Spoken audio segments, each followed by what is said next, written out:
1 week, 1 day, 1 weekend, 1 event, none of these things can ruin your journey.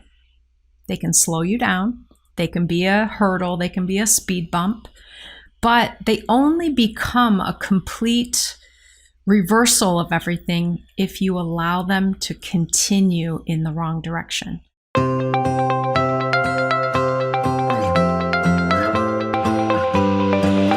Hi everyone, it's Terri, and I'm so glad to be with you during this very special week of the year. That stretch between Christmas and New Year's where time feels a bit strange. Routines go out the window, and it's easy to feel like all of our healthy habits are slipping through our fingers. Here at the Fasting Method, we're deep into planning some exciting new projects for 2026. So while we're busy behind the scenes, we wanted to revisit a classic conversation that is truly perfect for right now. This episode originally aired a while back, but Megan and I talk about something that never really changes: how to navigate this week without falling into the traps of an all or nothing thinking, guilt, or feeling like one holiday meal has ruined everything. We discuss TRE, recovery, consistency, and how to shift traditions or expectations in ways that feel doable rather than overwhelming. So if you're feeling a bit off track or you're worried about how to finish this year strong, I hope this episode brings you some reassurance and a few practical ideas you can use right away. Let's dive back in.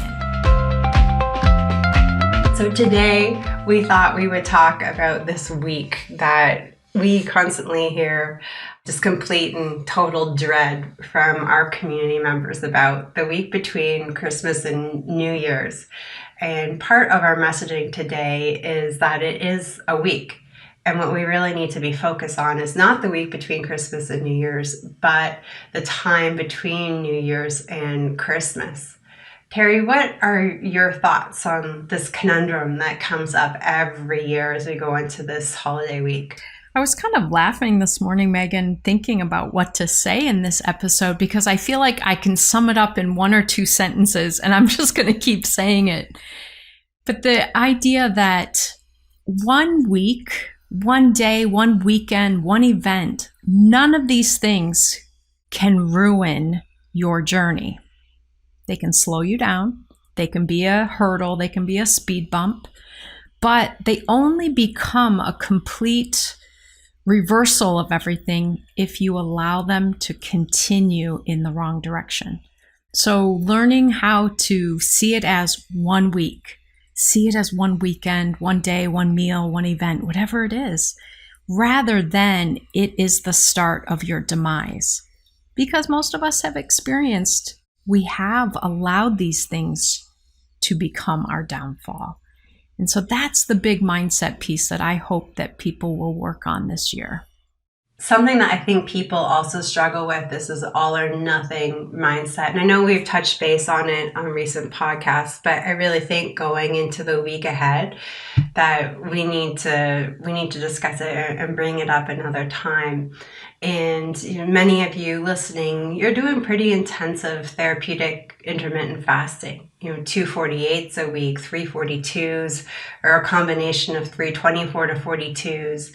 And that's intensive. And when we can't do that, we just feel that there's nothing that we can do, and we've got to revert back to our old ways. It's this all or nothing, go big or go home type of mentality. And I mean, I've been there. I can relate to my earlier experiences with it, but we've got to reframe things. We've got to look at things differently. It might not be that, hey, I can't do this intensive fasting this week, so what can I do that can still keep me moving forward? So what are all these foundational things that Megan and Terri and Nadia are always talking about? And we really tried to hit home the message of TRE just being the most critical thing.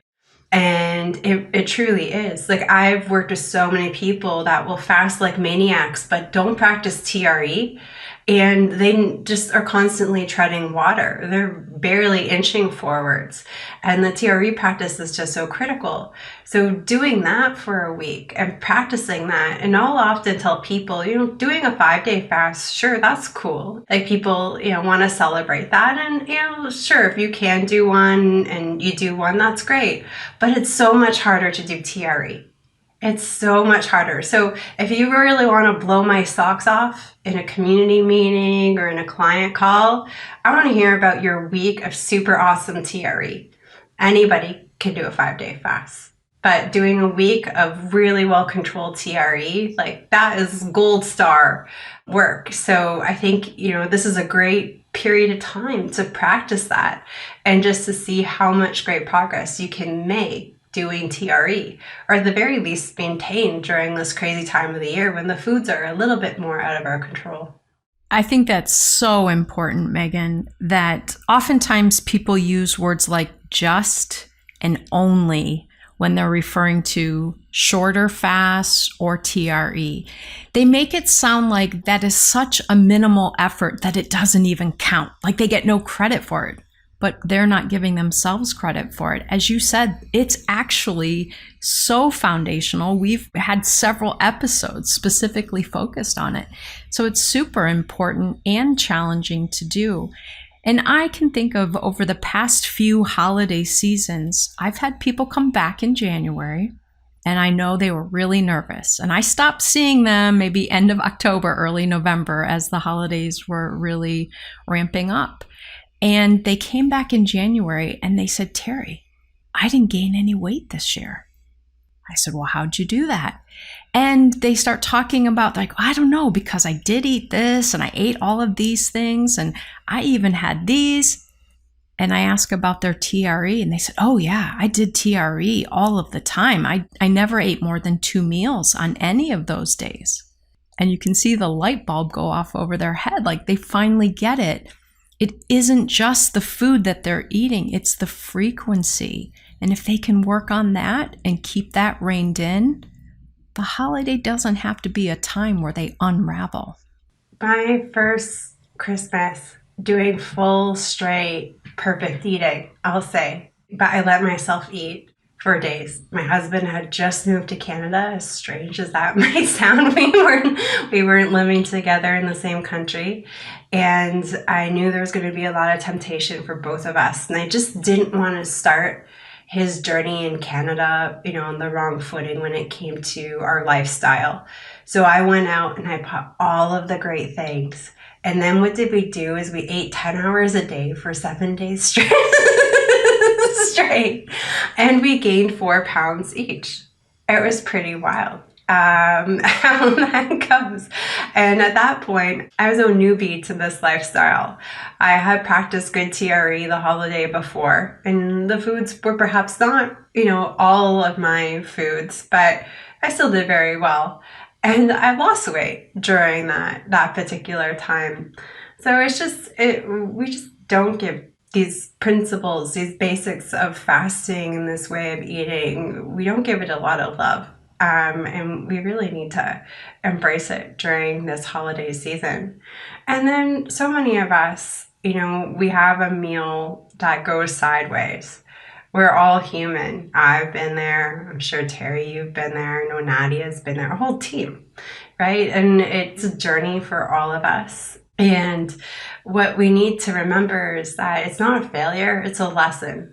So what did we learn from this? And this is just so critical with the people that I work with, is if you just dwell on what you wish didn't happen, then you're not going to learn from it and be able to apply it moving forwards.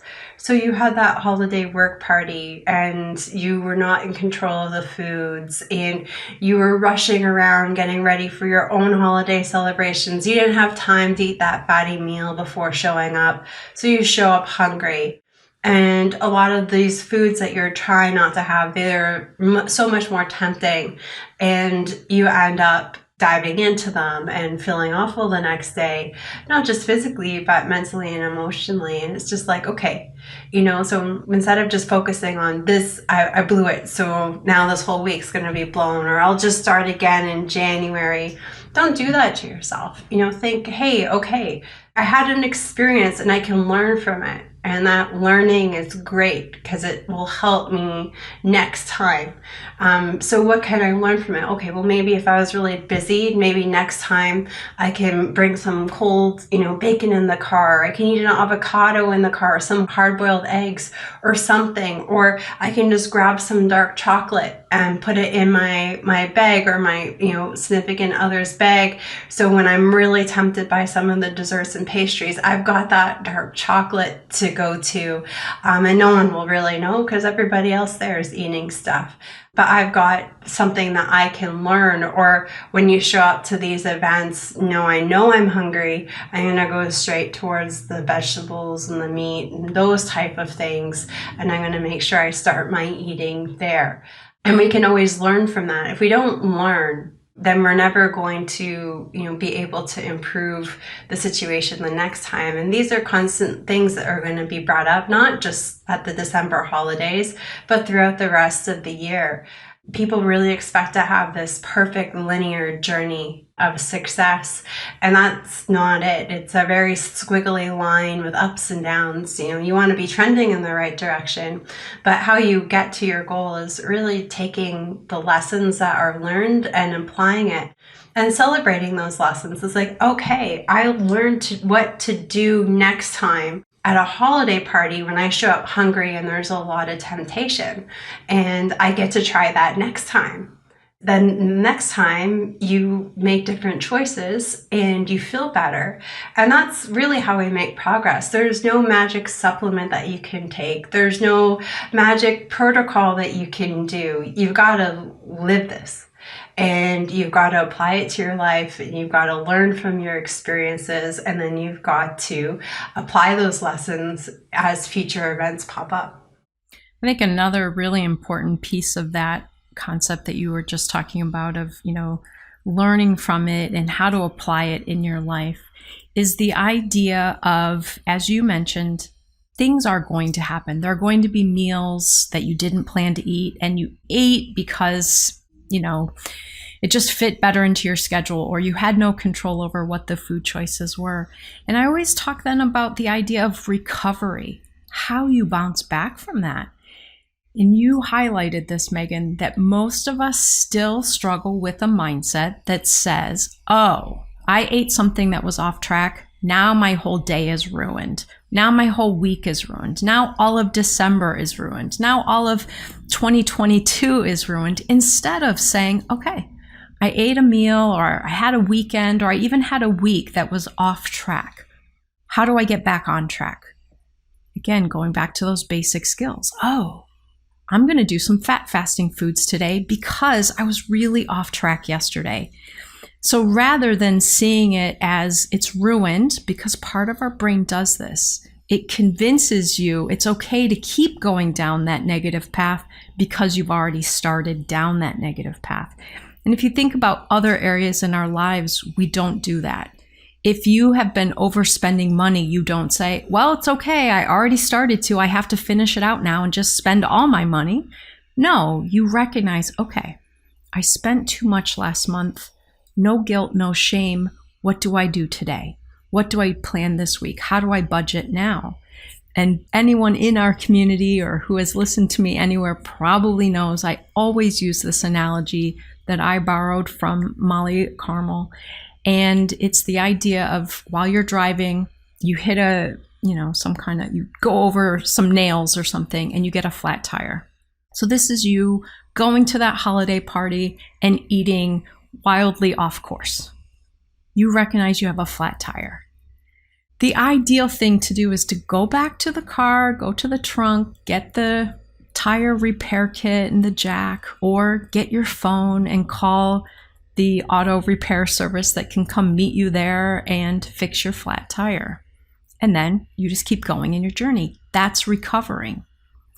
But what many of us have learned to do with our dietary strategies is we say, oh, I'm really off course. I've got a flat tire. We go back to the trunk of our car and we get out the big machete and we come out and we slash the other 3 tires. Now we can't go anywhere. Now we feel defeated. Now we see this old messaging of failure seeping into us versus I'm going to fix the flat tire. That was yesterday. I'm good. I know what to do today. Today is a fat fasting day, or today I'm going to do 3 meals because I'm really off track and I need to help my body reset. So recovering is such a huge part, and we don't have to wait until January to recover. If you have a holiday party tonight, you can recover tomorrow. There's no need to wait. There's no need to write it off. And I know we already talked about that topic, but I just see that, like you said, people just start to unravel with it because of these events that are happening. And the more you can see it as, if I'm off track, okay, I can accept that. How do I get back on track? How do I recover? Something that I found always works with clients is talking to them about the concept of consistency, really just sort of being key for success. So let's talk about what consistency throughout this particular week, looks like. And let's come up with some definitions. So it's going to be different for everyone, but sort of the standard one would be, okay, consistency can be with TRE. Consistency can be having something that went off-road, identifying lessons to learn and starting to implement those lessons right away as the holiday parties progress throughout the week. And that leads to consistently strengthening, your fasting muscle and health muscle and just moving forwards. Consistency too can be planning what it is that you're eating at the holidays where you're aware and having that plan. So you're going in already understanding what it is that you're going to eat and how you're going to eat it. So we've talked about plating strategies in recent episodes, about starting with the protein, fat, and fiber if you eat it first, saving any starches or sugars for the end, but just planning out what this looks like and what this meal is going to look like, and reaching out to the host, as we've talked about, bringing things if it doesn't sound like something is going to be there, but reframing it into, hey, not that it is that you don't have food that I'll eat or a lot of it. Hey, can I help you out and bring my famous Brussels sprout dish? And that's usually welcome rather than criticism. So we try to redefine what consistency looks like this week and actually put some thoughts, to pen and paper. And so there is a game plan going into this week. I know it can be a really sort of chaotic week, especially if you've got kids or you're traveling with family. I get that it's busy, but throughout the rest of the year, we come up with a plan. We come up with a fasting plan for that week. We come up with a nutritional strategy for that week. We can still do a modified version of that for this week, so we can stay somewhat consistent, throughout the holiday period. So we're not starting January over or fresh or just deferring things. We've created some goals that are attainable, that lead to that consistency, and we know that we can complete those goals. And for some people, it's to keep it to one treat at each holiday dinner and make sure that they're keeping that treat to the end. And for some people, those foods are not foods that they're going to be engaging in. So it can be different for everybody, but what always works is planning for what's ahead. And if you do have holiday parties, planning the meals that you can eat at home around it, or just in anticipation, okay, I'm going to have a holiday meal and it's a crazy stressful time. And the next day I'm going to start my day off with, a nice big fatty breakfast, smoked salmon, avocado, eggs. And I'm going to, make sure I'm setting the tone for the next day. So doing this meal planning, this meal timing planning, and setting a few goals that you can be consistent with, that can really boost your success, your confidence throughout the week, and really, letting you start the new year off on such great footing. I like that, Megan. The idea of consistency just looks different this week.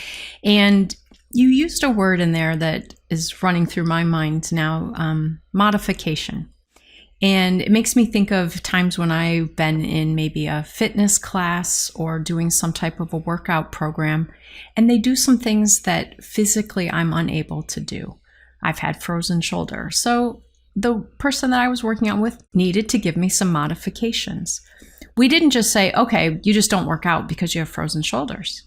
we said, okay, you still need to work out. You still need to get your body moving. How can you do that in a way that's feasible for you?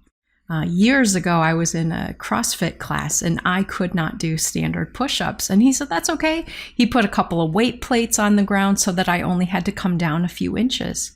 But I could participate then in the class. I didn't just leave. I could modify what was happening so that it fit me. So thinking about modifying your plan, like you said earlier, if you've been doing a really intense therapeutic fasting protocol the last couple of months, you're probably going to want to modify that this week. Make it something that's doable. Hop into what Coach Nadia refers to as a holding pattern. And that goes back to, as you've been saying, our basic skills, our TRE, our fat fasting foods, using the strategies that we know, but modifying your overall plan so that it fits the reality of what this week looks like for you. I think something that people have a really hard time dealing with is that they have been told that it's all their fault, that it's their problem, it's their behaviors, it's their mentality, it's their actions, it's everything. You're overweight and unhealthy because it is your fault.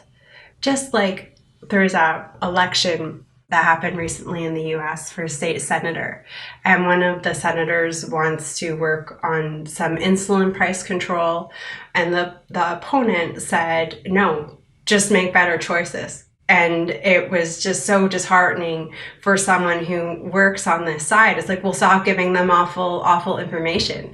Do you think anybody wants to spend $1,000 a month on insulin? Do you think anybody wants to poke themselves 1 to 4 times a day? Do you think everyone wants to be bound to this medication that needs to be refrigerated, that causes weight gain, that increases risk of heart disease? Nobody wants to do that. So maybe stop giving them such awful advice. And like, my heart just broke for the people in this state, especially those who that person represented their party, because he was just saying, oh no, if you're on insulin, that's because there's a problem with you. And just like the information is so bad. You are not here because there's something wrong with you. You have been given some really terrible advice. And unfortunately, due to doctors who just don't know a whole lot better, or government organizations who don't know a whole lot better, they blamed you for it. But you've been given bad advice. We have all been there. Those of you who are listening, you followed the advice that was given to you. You have spent thousands of dollars. You have been dieting since you were 9 years old. You did everything that you were told to lose weight, and you never did, because we were just focusing on the wrong things. This whole calories in, calories out, energy deficit, move more, and we're following all of these diets that were the exact same, just labeled differently. They're all the same. Some of them count points, some of them flat out count calories, some of them are shakes and smoothies and juices, some of them are pre-planned meals. They're all based on low-calorie principles, and it's insanity doing the same thing over again and expecting different results.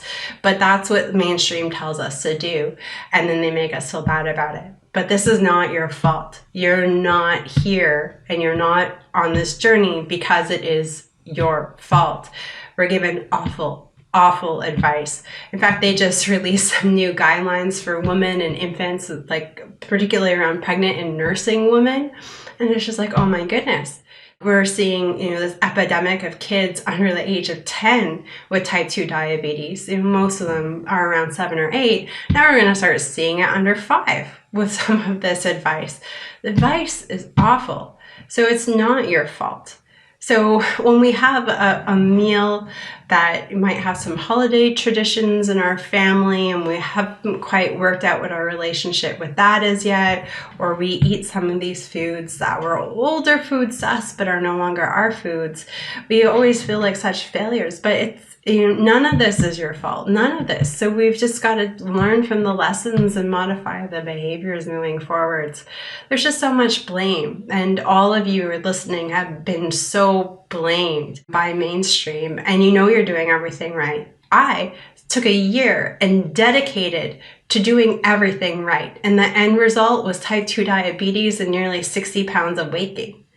So it's all wrong. Like, the advice is wrong. So it's not your fault. So give yourself, some extra love this holiday season, and just really focus on, sort of changing that mentality. What can you learn? How can you apply it moving forwards? And how can you keep moving forwards? I think that's such an important piece of accepting your decisions and not feeling guilt or shame because you've been blamed, because you've been told that it's just your fault, it's a weakness in you. So many of us have learned to think that way, that if I decide to have a dessert at this holiday party, it's my fault. This is why I can't lose weight. And getting into that mindset is not going to set us up well for the decisions we're going to make tomorrow and the next day and the next day. We're going to feel defeated. We're going to feel stuck, and we're not going to see a way out of it. So working on getting out of that mindset of, this is why I fail, this is why this won't work for me. Instead, to say, it's okay that I'm making this choice right now. And honestly, and I know people in our community and clients that I work with in coaching sometimes will say, maybe I should never let myself have those things. And, then you hear all these things about life is short. And if celebrating that holiday and having that traditional food or something is going to help you feel good in that moment, honestly feel good, I don't want people carrying around guilt and shame about that. Carrying around the guilt and shame, shoulding on ourselves, tends to make those decisions continue down a problematic path versus make the decision, enjoy that celebration, enjoy that food, and work right into your recovery process afterward. You don't have to carry it over with you in a negative way. We've all been, as you said, shamed and blamed for way too long. We don't need to do that to ourselves. Something I think people struggle with a lot this week are traditions that are around foods. And we had them in my family, and I constantly hear, even the other day, talking to a woman who's pregnant with gestational diabetes. But we all get together for baking sugar cookies. Does that mean I shouldn't eat anything while we're baking? And it's just, it's a real journey, I think, struggling to try to find the words here. But I think it's a real journey and an evolution as to what those traditions are and what they mean to you. During the start of one's journey, or even the first few years, you're very tied to these traditions and these foods, and you're trying to move away from them as being your foods, but you're not quite there yet. But I found at this point in the journey, when we haven't really sort of separated ourselves and our foods from these things quite yet, is that just having a plan when it comes to them, going into that family baking session, with a plan. Okay, I'm going to eat 1 or 2 fatty meals before I go. And I'm going to bring X, Y, and Z things, like maybe some olives, maybe some meat, maybe some cheese, something that is still an indulgence for me that I wouldn't necessarily just have in the afternoon, but at least I can go to that. So I'm not nibbling on, say, these cookies that we're baking with everybody. And then, if I'm going to have one, I'll have one, but I have all of this other stuff, all of these great fatty foods to lean into while I'm doing it. So coming up with sort of these different strategies, not just showing up to, say, like a holiday baking session totally, unprepared for what that is going to look like for you. And then as we really start to separate ourselves from these foods, and I find this usually takes a few holiday periods, but we really celebrate, then, working on those traditions. So something in my family was baking with my grandmother and my female cousins. It was a thing, and I had to modify that. It's like, okay, I'm going to bring these foods for me to have, so I'm not just stuffing my face with shortbread cookies. But I'll let myself have one at the end of it all. And that worked for me. And then, she passed and things changed, and I was the oldest, and I was just like, I don't enjoy that anymore. I don't want this for my cousins. I had entered a new sort of mentality and mindset about how I wanted my relationship with these foods. So I talked to my cousins, and I'm like, hey, we're leaving out the guys here, first of all. Like, let's just do something all together. We're getting older. It's not like we see each other at grandma's on Sundays anymore. Let's do a games night so everybody can be included and make it fun. I gave them these, stocking stuffers of scratch tickets, and people win $10. It's super exciting for an 18-year-old. And we would have good food and we would play games, and that became a new tradition. And shifting that, or, even with family now, like we have a nephew, and, there's the whole desire to want to build gingerbread houses. So I bought a Lego gingerbread house for us to do that together, and, make sure that there's more healthier treats for when they're around rather than the, traditional Christmas stuff. So there's different ways to sort of shift these traditions. So I just kind of randomly segued this topic, Terri, onto traditions. So I'll throw it over to you, because I think you've got a lot of great words of wisdom about managing these traditions during this week. I think what you just described is a nice way to look at it. Working on new traditions, and they might not all happen this year. It might take time to develop them and even spot where you need new traditions. And I think the other piece is just a reminder to people to really focus on, what is this event about for you? And unfortunately, we have learned to focus it so much on the food, the specialness of the food. And so to really focus on, like you did, I want to spend time with these cousins. I want to laugh together. I want to talk about old memories and things. I had a client talk about as she's been going through this journey and also trying to help her adult children and grandchildren not go down the path she went down. They started doing games at family gatherings, not board games, but like physical games, like outdoor running and doing things, and scavenger hunts and things, because it's really just about laughing and enjoying each other's company. So I encourage people to consider looking at their traditions and moving them away from the food into some other things. And even if the food is still there because other people are holding on to it, working internally to make that celebration about something more significant to you than the food, decreasing the power that food has over you. There is a Christmas treat that my mom loved. I always thought they tasted kind of gross, but because they were something she really liked, I would always eat them. And after she died, every time I go shopping around the holidays, I always see these treats. And I think, ooh, should I get them? And then I realize my memories and the holiday things with my mom are not tied up in that food. I can relive those memories without chewing on that food to spark it. So if you have nostalgic kinds of traditions and food traditions that feel emotionally loaded for you, I hope you'll give yourself some time this holiday season to acknowledge the memories, the feelings, the relationships that you want to be able to acknowledge, and start to disconnect them from food that harms you, giving it less power. I can see those now and think of fun things. I can think of my mom liked to put the icicles on the tree one by one, and my brother and sister would just throw handfuls at a time onto the tree. So when I see those treats now, I laugh about something like that, but I don't need to buy a bag of them and eat them to get those feelings. So starting to work on this holiday season, disconnecting the emotional ties to things and to connect it to things that actually support you during this season. There was a period of time throughout my journey and throughout with most of the people I worked with who've been really successful for this, where we've just sought out so much enjoyment and comfort and just sort of our overall, delight and zest for life through food and our relationships with food.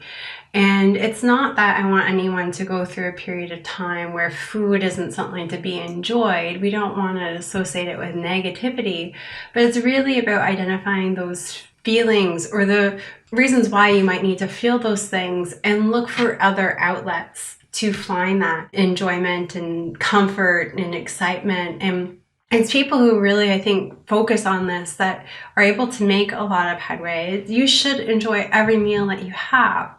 And there are certain foods you'll really learn to enjoy. I went from, plugging my nose when anyone made Brussels sprouts around the house to learning how to make them better. And that's all I want to eat all of the time. So, your relationship with these foods will change and evolve. But it's really about finding these other outlets. And, so to speak to the traditions, finding ways you can really connect with people that you love. It doesn't need to be around food. Even in partner relationships, certain spouses or partners will say, that meal time with my significant other or person in my household, that's when we really connect. Okay, well, if you're not going to be eating a couple times a week when you're doing more therapeutic fasting, what are other ways that you can connect? So we talk about board games and puzzles in wintertime, or picking up a hobby together that's separate, or in the summertime going for walks, connecting with friends in nature versus at restaurants. And I think we need to apply sort of the same lessons to the holidays. How can we connect with people and get what we want, doing things that aren't necessarily food related? And if I'm seeking comfort in food during the holidays, what is it that I'm really looking for? And what else can sort of bring me joy? So we've got some holiday visitors coming, and the morning after they arrive, my husband's gonna take them around to get them a little bit situated, do the grocery shopping thing with them. I'm gonna go get my nails done. And I'm gonna go have a holiday massage for myself, because otherwise, I'm seeking de-stressing during that time. I've got visitors, they've just come, they've got all the stuff, they're staying for a week, we've got the holidays, oh my goodness. I'm cooking, for all these people. It can get overwhelming, and there's a lot of temptations that are available at this time of year. So, I'm just looking to de-stress. So these are things at the holidays that I don't necessarily do all year long. I don't have, 4 hours to go to a spa on a weekly basis or even on a monthly basis. But for the holidays, I'm going to do something special for me to get that de-stress period, as my guests kind of descend upon San Francisco. So I think, you got to start becoming mindful of these things that are triggering and seeing what you can find that really helps. We have one mentor, and I've never been so inspired by our mentor. So she's a volunteer in our community, by someone's self-care strategies. And she will fill that bath up with Epsom salts and nice smelling oils, and she will just plop herself in there and listen to a podcast or call a friend immediately, when she's feeling stressed or overwhelmed with life. And as soon as she's done, 20 minutes, 25 minutes, the cravings for all of those foods are just gone and completely out the window. So I think that it's just, and she's made great progress. She's lost over 100 pounds. And throughout the pandemic, she held pretty great, especially during some rough times and rough winter where she lives. And I think it's just because she identified there are other things she can do to help herself cope with stress and to sort of fill those gaps that food used to fill. I like that. Looking for other ways of taking care of yourself, so other self-care strategies, because problematic food or overindulging or binging is not self-care. And then the other piece that you talked about is kind of giving yourself that holiday spa experiences. It's a way to celebrate yourself, treat yourself, reward yourself. We talk so often in the community that so many of us have learned to reward and treat and reinforce ourselves with problematic food. And so you really took that step to say, okay, I'm going to have a lot going on that week. What things can I do that would be good self-care? This person does the Epsom salt baths. That's great self-care. rather than, oh, eating this really problematic food is self-care. That's an old habit. Replacing it with these new habits. I love that way of reframing it. I don't know if I ever shared this on the podcast before, but back when we had the clinic in Toronto, I had this one patient. She was a single mom. She was a widow. She had this young son who was about 10 years old. She was primarily a sugar fueler. She was diabetic when she came into the clinic. We know that people who are just total sugar burners, are more prone to anxiety, depression, being on edge, struggling. And she was just at her wit's end in her life. She was working 2 jobs. Her and her kid were always fighting, just in tears. Like, she could not get a break in life. So we started going through the motions of learning to fast and learning to eat. And she just realized, like, I'm diabetic because I just eat all of the time. She's like, it's not even that my foods are all that terrible. I'm just eating all of the time to help cope and get through life. Like, this is my outlet, is food. She's like, I have no other coping skills other than eating. And it was really alarming to her. So what she did is she set up this jar. If she didn't eat, she would add 50 cents to this jar. So every time she resisted snacking. Well, within a couple of months, she had enough money saved up that she stopped having to do her second job. And then a couple of months after that, she had enough money saved up for her and her son to go on a trip. They hadn't been on a trip since his father had passed. And she just kept doing this anytime she would have gone to eat. And she's like, she's only putting 50 cents in, but she's like, think of how much that muffin costs, that cookie costs, that donut costs, that bagel costs, that bag of pretzels costs. Like, she's still saving additional money too. So anyways, throughout the course of the year, her and her son went on like 4 trips. She became healthier. Her and her son had this great relationship. She was saving all this money from her constant snacking on processed and refined food. Her son, who was young, was really impressed by his mom's turnaround and knew a lot of it had to do with the dietary changes.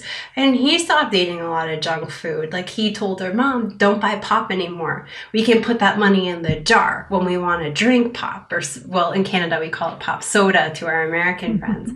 We can put that jar in the jar instead. And like, maybe we can go to like Disney World. And it was just such a cool thing just to see them transform so much. And she learned all these other great outlets, and the traveling became a huge stress outlet for them and something that they just financially could never have done before. So I've shared this before with people that I work with, and over the holiday season, they'll do it and then they'll, use that money to help fuel some self-care indulgences or things that they really enjoy. I was inspired by this particular patient, and I was well into my journey, but still had some struggles with food. And I saved up enough for a fancy purse that I wanted. And I thought that was really cool. And then we have these experiences, and the purse was silly, but it just reminds me that, hey, I don't need those foods, and that there's other things that I can do.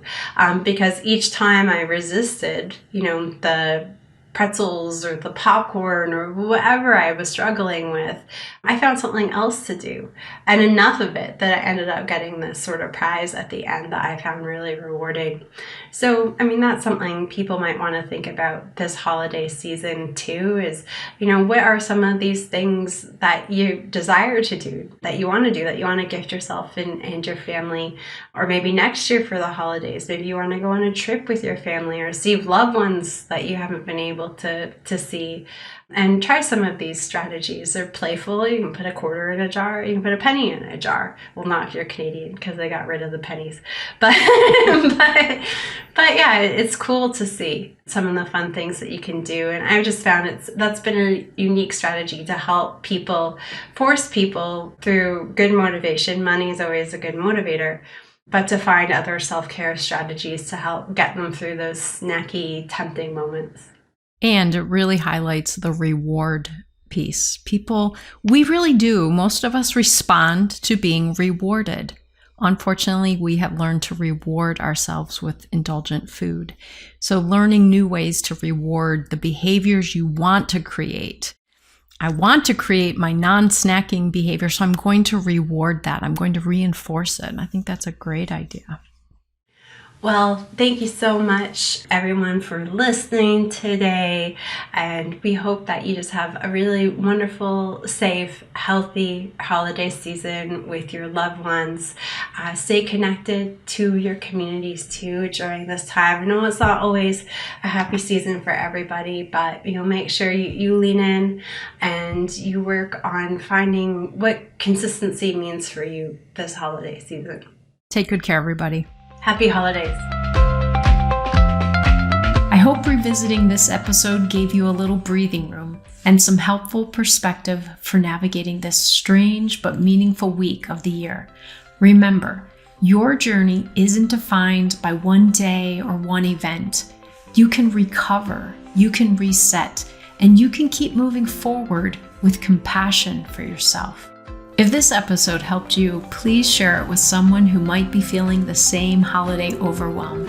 And make sure you're connected with us inside the Fasting Method community, where we continue these conversations and support you in real time. Take good care of yourself this week, and I'll see you soon.